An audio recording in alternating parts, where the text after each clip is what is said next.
The return was supposed to be brief. Quiet. Just a symbolic nod to the event that once redefined him. A chance for Prince Harry to reconnect with the UK without reopening old wounds. But #NSTE #ad of healing, it detonated a new scandal. One that now threatens to burn the last remaining bridge between him and the country he once vowed to serve. It started in silence. No cameras at the airport. No fanfare. Not even a car from the palace. Prince Harry slipped into London alone, cloaked in anonymity. His arrival noted only by a few keen-eyed photographers. The official reason? A private tribute to mark the upcoming 10th anniversary of the Invictus Games. But insiders say there was another motive: redemption. Harry wanted to prove that despite the Netflix documentaries, the memoir, and the public fallout with his family, he still cared. That his commitment to veterans, to wounded soldiers, and to the spirit of Invictus hadn't wavered. But what unfolded instead was a slow-motion disaster, where every move he made, every word left unsaid, was scrutinized, twisted, and ultimately turned against him. The first warning came during an appearance on a late-night talk show. Not his, but the hostess. Comedian Jonathan Fry delivered a line that would reverberate far beyond the studio walls. Harry says he's here for the veterans, but it's hard to salute a man who's spent more time in Montecito than the military. The audience laughed. Social media erupted. And within minutes, Hollywood Harry was trending across the UK. The sting wasn't just in the words, but in what they implied. That Harry, once celebrated as a war hero and tireless advocate, had become a symbol of contradiction, pioneering sacrifice from behind velvet curtains. And while his team scrambled to shift the narrative, the drama was already spiraling. Behind closed doors, sources describe a furious prince. Not at the comedian, but at what the joke revealed, a chilling shift in public sentiment.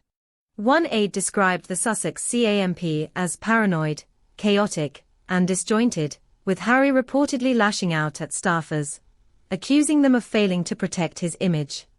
He still thinks he's the same man who walked through minefields with veterans, the aide said. But the world doesn't see that anymore. They see a brand, not a brother in arms. The palace, meanwhile, stayed silent. No welcome, no acknowledgement. When asked if the king would meet his youngest son, one senior royal insider reportedly quipped, #Al's is gardening. A chilling met of or that quickly became tabloid shorthand for royal indifference. What came next was worse. A closed-door planning session for the 2027 Invictus Games. Several key sponsors, once unwavering allies, voiced their doubts, not about the event, but about its figurehead. Some questioned Harry's commitment. Others were more direct. If he won't stand with us publicly, one veteran-turned-donor said, why should we fund him privately? Even more damaging was the revelation that Harry had not confirmed whether he would attend the next games at all. The silence sent shockwaves through the veteran community. For years, Harry had been the face of resiliency. The soldier prince who turned personal trauma into public service. Now, many say, he's become a ghost, retreating into luxury while the movement he started struggles to stay afloat. One former Invictus athlete put it bluntly, we didn't sign up to be part of a PR campaign. We signed up because he said we mattered. But now, we don't even get a reply. The words ignited a firestorm of commentary online. TikTokers unearthed clips of Meghan Markle smiling at past Invictus Games, now paired with captions like, front row for the cameras. Missing when it counts. Her silence has not gone unnoticed. #D. Not a single post. No statement. No quote about healing or courage. Insiders suggest Meghan warned Harry that returning to the #UK would backfire. That the country was a trap and the games a liability. But to many veterans, That sentiment feels less like strategy and more like abandonment. Meanwhile, Buckingham Parlour #CE is reportedly fuming. What was once a matter of family tension has now evolved into a full-blown constant #utional embarrassment. King Charles, still recovering from public health issues, is said to be in rag #ed, not by the media storm, but by what he views as Harry's betrayal of duty. Invictus was bigger than him, one palace source said. It wasn't about Brandy #G. It was about legacy. The #King backed it because it mattered. And now even that has become collateral damage. For Prince William, there is no more room for forgiveness. According to aides, his cut all private lines to his brother. One insider was quoted as saying, William believes Harry has weaponized every institution that raised him. There's no olive branch left to extend. Even within Harry's own team, the atmosphere is said to be collapsing. Staffers are quietly jumping ship. One former advisor claimed the Sussex brand is imploding from within, citing failed deals, scrapped projects, and narrative fatigue. The glitzy exterior, it seems, is cracking, and fast. Public polling on LY adds to the weight. A recent survey revealed that nearly 78% of British citizens believe Harry should no longer be associated with Invictus without a public act of accountability.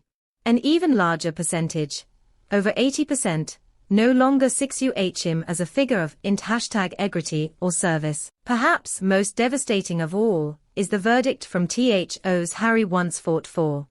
Not the courtiers, not the media, but the men and women who bled in combat. One paraplegic veteran, once fought #Ographed shaking Harry's hand, posted a now viral message, "We were your brothers. Now we're your backdrop." No reply came. As speculation mounts, whispers from inside Morn Esito suggest Harry is leaning toward cancelling Hayes' next public appearance altogether. His fear? Not of threats. Not of press. But of being booed. Of standing on a stage built for honor, and hearing #ing only rejection. For the Invictus Games, that answer #tainty is catastrophic. Planners are reportedly halting promotions. Sponsors are threatening to walk. And the soul of the event, the brotherhood it represents, is being drowned in the noise of scandal. Back in London, the palace is reportedly preparing for the worst. If Harry pulls out, they won't shield him. No statement. No cover, one senior aide said. Let him explain this one himself. That is the new royal decree. No more cleanups. No more spin. Let the silence speak. And so, Prince Harry now finds himself #at a crossroads. The once revered soldier, now cloaked in controversy. The founder of Invictus, now viewed by some as its liability. Behind him, a #trail of broken alliances. Ahead of him, a choice he may not want to make, because his isn't about one appearance. It's not about a joke. It's about a question echoing louder than any applause ever did. Will he show up when it matters? So far, the answer has been silence. And in the world Harry helped build, where showing up was everything, that silence